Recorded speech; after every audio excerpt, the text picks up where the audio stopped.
The 24th of June, 1944, in the East China Sea, a young Japanese radar worker laughs at the weak blips. American subs are duds. By dawn, more pings appear, ships disappear, and a scared whisper spreads through the fleet. There are 1,800 of them. How did the U.S. subs go from a joke to a quiet fleet that choked an empire? And what did a captured radar worker learn that explains the true meaning behind 1,800? The 24th of June, 1944. Night falls on the East China Sea. A small escort ship walks the dark water beside a long, tired convoy. Coal smoke hangs low. Salt sticks to skin. The air smells of diesel and mildew and wet rope. The ship is thin on parts and fuel, and every noise feels costly. Every step feels watched tonight. Japan is still proud, but hunger grows. Rice bowls are smaller each week. At home, lights go out early to save power. Mothers mend old clothes. The papers say, "The empire will win." The Kempeitai watch for weak talk. On board, the officers watch for weak hearts. Law is strict at sea. Orders are sharp and quick, and questions fade like smoke. Saito Kenji is 22. He is a new radar man with quick hands and a neat book of notes. He keeps his scope clean and his back straight. He wants to serve well and make his mother proud. Chief Tanaka runs sonar. He is older, with lines at the eyes from long nights. He trusts his ears more than speeches. Lieutenant Nakamura is the XO. He loves rules and bold songs. He says the American subs are clumsy and tame, and he laughs when men worry. The ship itself has a voice. It creaks after each swell. The antenna shivers in the wind. The radar is new, but not always right. The green glass glows, then fuzzes. The set needs parts the depot cannot spare.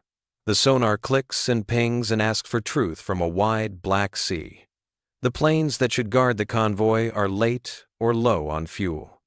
The depth charges in the racks are fewer than the crew would like. Each one is counted twice. The convoy drags a gray line across the map. Old freighters roll and groan. Deck lights hide under blackout hoods. The men smoke behind cupped hands. They whisper of home rice and of warm rain on streets. They also whisper of boats that do not come back. A rumor says 3 ships went down last week. The XO says rumors are weak. He orders a song. Kenji sweeps his scope in slow circles. He marks clouds and the thin ribs of wind. He writes the time, the bearing, the range. He waits for the next sweep. Nothing. Then nothing again. A fly taps the glass, or maybe it is his own breath. Tanaka listens with his head down and his eyes shut. The sea says hush. Near midnight, Kenji sees a soft, stray tick, far out and low. It fades, returns, and fades again. He calls it a sea echo, then pauses. He wants to laugh, as the XO would. He does not. He turns the gain a notch. He wipes the glass with the back of his hand. The tick is gone. He sits up straighter. On the far edge of the convoy, a light blinks once, small as a firefly, and then darkness eats it whole. The blast came before dawn, and the little escort went under fast. Heat, smoke, and black water swallowed the deck. Kenji kicked free, coughed oil, and clung to a plank. The sea turned flat and cold. A gray ship with a white star slowed and drifted close. A voice called in English, then slow Japanese. A rope dropped. Strong hands pulled him up to a dry deck. A blanket wrapped his shoulders. A tin cup of hot coffee warmed his throat. A medic washed a cut with clean water that stung sweet. A clerk wrote his name on a card and pinned it to his shirt. "Prisoner of war," the man said, gentle like a teacher. Kenji braced for a blow. None came. The ship steamed to a base with tall cranes and neat sheds. Later a transport and then a train took them east. The windows showed farms, roads, and long lines of trees. Crows watched calmly. At the camp gate, a guard checked a list and nodded. Inside, men lined up for intake. They were given boots that fit, a jacket that closed, and a number tag on a string. The showers were hot. Steam fogged the mirror. Towels were thick and dry. A clock on the wall ticked steady. Lights burned bright and did not flicker. In the mess hall, the line moved fast. Big pots hissed on a long steel stove. A cook in a white hat slid meat onto a tray. Another spooned peas. A third set white bread and a neat square of pie. At the end, a man with a scoop smiled and said, "Ice cream." The scoop rang on the tub. A pale mound fell on the plate and melted at the edge. He tasted sugar and cream and could not speak. He thought of home bowls of thin rice. He looked at the long room, the shining steel, the quiet hands. It all ran like a machine that never slept. After lunch, he heard a horn and the sigh of brakes. A red Coca-Cola truck rolled to the dock. Glass bottles clinked in wooden crates. Men unloaded with easy steps and soft jokes. No one shouted. Trucks came and went on time. The board showed neat rows of hours. 4, laundry, 5, mail, 6, supper. The hours held like a net. The faucets turned and water came, hot or cold, every time. The library smelled of paper and dust and hope. He found a small English book. The yard held a baseball field with white chalk lines. On Sunday he watched a game. The bat cracked like a small fire. Children laughed beyond the fence. Kenji felt a slow bend inside, like metal warmed and shaped. He wrote in a tiny diary he kept hidden. If they serve ice cream to prisoners, what do they give their crews? If their kitchens shine, what do their engines do? And if they track time so well on land, what waits at sea? Thanksgiving came with cold air and a blue sky, and the mess hall smelled of turkey and soap and steel.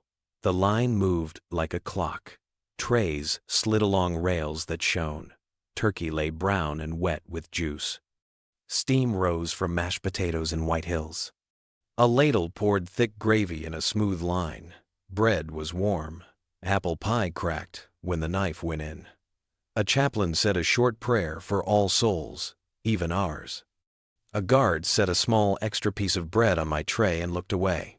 The act was small, but it felt heavy. I thought of thin rice at home. I saw my mother's hands. I heard my XO's voice in my head, hard and sure. It faded in the hum of plates and spoons. Pride was thin paper. Bread was real. 2 days later, I was sent to the motor pool. The air smelled of oil and rubber. A clerk showed shelves stacked to the roof. Boxes wore numbers and names, spark plugs, belts, bearings, filters. Each part had a card with dates and checks. A chart on the wall told when to change and when to clean. Trucks rolled in at 8 and left at 9. We wiped tools and put them back in the same place. No one yelled. No time was lost. When something broke, a form flew to a desk. A truck with parts arrived before the coffee cooled. I learned codes by heart. I matched a plug to a size and a belt to a wheel. A sergeant signed 3 lines and turned a problem into motion. The wash sink ran hot and clean. I felt safe in the truth of it. At lunch, I read the camp paper. It had a map with dots along sea lanes. The dots were ships gone. Month by month, the line of dots grew like beads on a string. A small box below called it ton sunk. I traced the line with a finger and felt a cold wind in my chest. It was not luck. It was a plan. It was a hand closing. That night, I wrote in my small book. We thought strength was a shout, I wrote. But strength is a list you keep. I wrote, they gave us pie and kept their word. If they do this for foes, what do they do for their own? I added, the sea was not empty. It was full of rules, and the rules were theirs. In the yard, frost made the grass shine. A train horn far off cried once, exact on time. I felt my old faith crack like thin ice. It did not break at once. It bent and split by hair and breath. Maybe the number we feared at sea was not a count of boats. Maybe it is how a system feels when it surrounds you. Maybe it is the sound of many plans lining up, quiet as snow, sure as time. In the spring of 1946, the ship took us home, and the first smell was ash and tide. The docks were broken ribs, the warehouses open to the sky, the crane a bent finger. I stepped onto patched boards that gave a tired creak as wind pushed gray dust along the street. My city was thinner and quiet. I found my mother in a small room with paper walls and a cold stove. She held my face and did not cry. A bowl of rice sat between us, neat and warm. We watched the steam as if it were a ghost. We sat on the tatami and listened to the kettle tick. In my bag I carried 3 things: a small English book with soft corners, and a habit, the strongest thing: lists, checks, clean tools, and time that holds. I stacked our few pots by size, wiped the stove bolts, and wrote the date in chalk. The burner gave a better flame. The hinges went quiet instantly. The next day I went to the tram yard and asked for work. The foreman looked at my hands and said yes. The cars were tired, but a shelf could be built from scrap, and a ledger could be drawn on brown paper. I wrote rows of parts and dates, belts and bearings, grease and rags, and kept a box for spares and a jar for screws that liked to hide. When something broke, we did not shout. We found its name, set it on a bench, and turned it back to true. Men came with bent bikes and tired carts. We fixed what we could and wrote what we learned so it would go faster next time. A boy watched me set a chain on a wheel.